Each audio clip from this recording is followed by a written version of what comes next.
selamat datang kembali di The Deep Dive. Oke, kita langsung saja ya ke momen krusial sejarah Jawa Barat. Runtuhnya Kerajaan Pajajaran tahun 1579. Tapi kali ini kita nggak cuma lihat peristiwa besarnya, kita mau fokus ke aktor di baliknya yang sering terlewat. Pasukan elit Kesultanan Banten. Terutama ada satu kelompok yang, misterius banget. Nah, kita punya sumber-sumber bagus nih dari Babat, Carita Parahyangan, sampai analisis modern. Cukup buat deep dive kita kali ini. Misinya, kita mau bongkar siapa sih Laskar Tambu Sangkane dan Laskar Surasowan Wahanten ini, gimana strategi mereka, dan kenapa mereka sepenting itu sampai bisa mengubah peta kekuasaan Jawa Barat selamanya. Oke, mari kita mulai bedah. Jadi ini ada dua pilar kekuatan militer Banten ya waktu itu. Mungkin kita mulai dari yang lebih kelihatan dulu, Laskar Surasowan Wahanten. Boleh. Ya, Laskar Surasowan Wahanten ini bisa dibilang mereka itu garda elit kesultanan. Pasukan tempur utamanya Banten, simbol kedaulatan Banten lah, yang baru aja berdiri di bawah Maulana Hasanuddin. Mereka ini wajah resminya. Wajah resmi kekuatan militer Banten ya. Nah, terus ada yang satu lagi nih. Nah, ini dia, Laskar Tambu Sangkane. Ini yang lebih terselubung gitu. Kalau secara harfiah, Tambu Sangkane itu artinya bisa tempat simpan senjata. Tapi makna strategisnya, dan ini yang diulas beberapa analisis, kemungkinan besar itu Tambu Sangkane. Artinya, tidak diketahui asal-usulnya.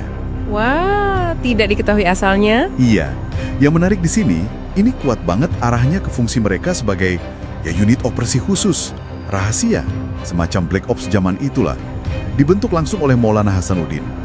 Tujuannya jelas, untuk misi-misi sensitif yang butuh penyangkalan, jadi tindakannya nggak bisa langsung dikaitin ke Banten. Pasukan tak terlihat ya, berarti. Menarik sekali.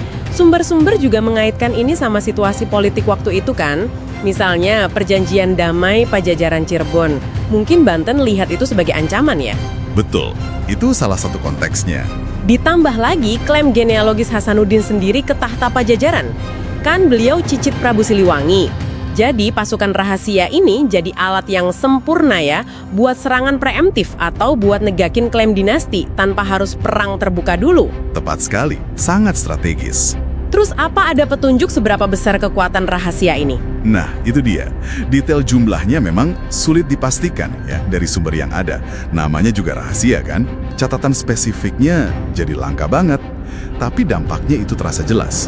Apalagi kalau kita lihat peristiwa puncaknya di tahun 1579. Sangat menarik, karena sumber dari pihak Pajajaran sendiri, yaitu Carita Parahyangan, itu secara eksplisit nyebutin. Mereka bilang serangan mematikan itu dilancarkan oleh Tambu Sangkane. Ini kan luar biasa. Catatan musuh sendiri mengkonfirmasi senjata rahasia Anda. Validasi dari korban langsung. Persis, itu bukti kuat efektivitas mereka. Dan ini bukan cuma soal strategi serangan dadakan atau pasukan rahasia aja. Ada faktor penentu lain yang juga penting banget. Dan ini kelihatan dari deskripsi di sumber-sumber, yaitu keunggulan teknologi militer Banten. Teknologi ya, seperti apa tuh? Ada deskripsi yang walau puitis tapi cukup jelas tentang panah besi yang besar yang menyemburkan kukus itreng, bersuara seperti guntur, memuntahkan logam panas. Wah, itu kedengarannya bukan panah biasa.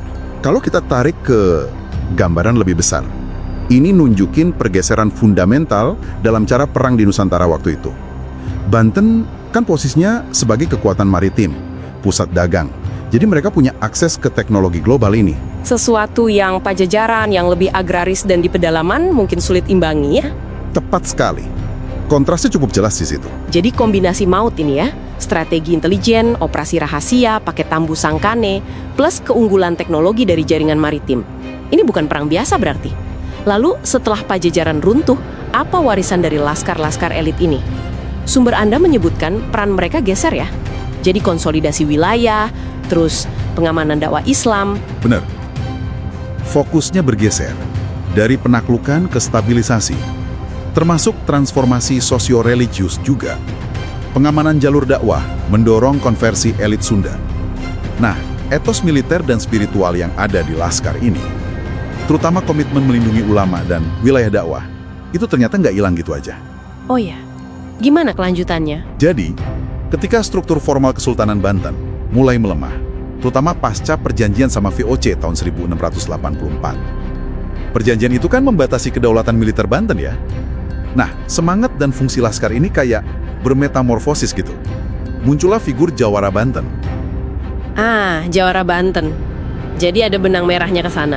Iya, kuat sekali. Anda bisa lihat kesinambungannya. Jawara ini mewarisi peran perlindungan komunal dan spiritual.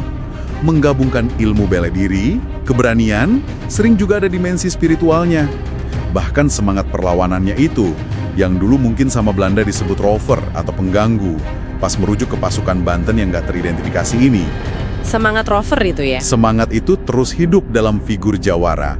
Jadi elemen resistensi lokal, bahkan sampai era perjuangan kemerdekaan. Wow. Jadi kalau kita simpulkan dari deep dive kita kali ini, apa Mi artinya semua ini buat Anda pahami? Kejatuhan Pajajaran 1579 itu bukan sekedar hasil pertempuran biasa. Tapi ini puncak strategi militer Banten yang canggih dan berlapis.